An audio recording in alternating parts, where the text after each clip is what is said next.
Vous avez sûrement entendu parler des milliards d'euros envoyés à l'Ukraine dans sa guerre contre la Russie. Mais ce que vous ne savez peut-être pas, c'est que le président Zelensky vient de signer une loi qui supprime l'indépendance des institutions anticorruption. Et vous allez voir que cela a un impact direct sur votre argent à vous, contribuables français ou européens. Mais bien avant, abonnez-vous pour qu'on puisse continuer à décrypter les vrais enjeux derrière les grandes décisions internationales. Depuis 2014, après la révolution dite de Maïdan, l'Ukraine avait mis en place des agences comme Nabu ou Sapo pour enquêter sur les abus de pouvoir, la corruption et les pots de vin.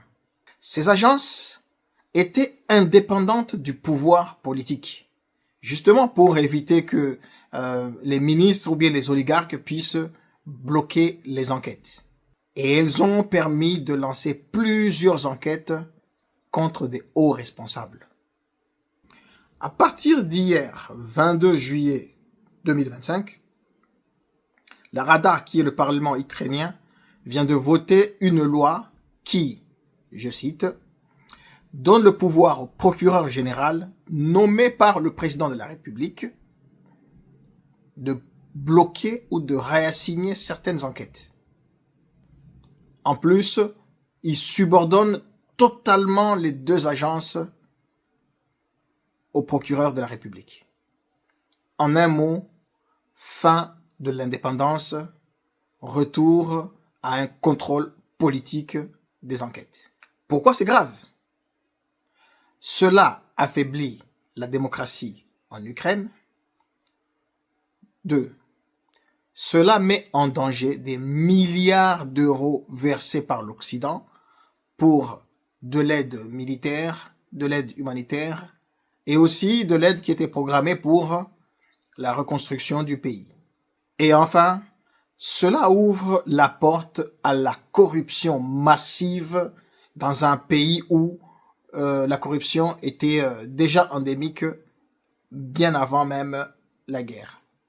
Quelle peut être l'implication pour nous, contribuables français? Pendant qu'en France, on nous parle de supprimer des jours fériés, couper des budgets aux hôpitaux, retarder les retraites, on continue de signer des chèques en blanc à l'Ukraine sans exigence de transparence. Ce n'est pas ça la solidarité. Ce n'est pas ça l'Union européenne. Ce n'est pas pour ça qu'on travaille tous les mois pour l'État. On veut bien aider, mais pas être des pigeons. Pas un seul euro sans contrôle. Aujourd'hui, le piège dans lequel il ne faut pas tomber, si tu critiques l'Ukraine, c'est que tu es pro-russe.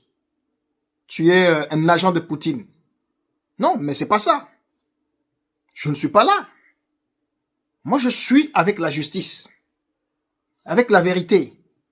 Surtout, je suis avec mon portefeuille. Aider l'Ukraine, oui, mais aider à financer une dérive autoritaire, ah ça, non, merci, je suis pas là. Ce que la France ou l'Union européenne devrait faire, d'abord, 1. Exiger un audit indépendant, une transparence publique et surtout le retour à une justice indépendante. Pas un euro sans garantie. Parce que l'aide sans contrôle, c'est la subvention à la corruption. Donc, en un mot, je ne suis ni pro-russe, ni pro-ukrainien. Je suis pro moi-même. Je suis là pour préparer mon avenir. Et ça, franchement, ce n'est pas un crime. Alors, pour ceux qui pensent comme moi, dites-le en commentaire. Pas un seul euro sans contrôle. Pas un euro sans contrôle. Et comme vous le savez, une vidéo comme celle-là, évidemment qu'elle sera bloquée.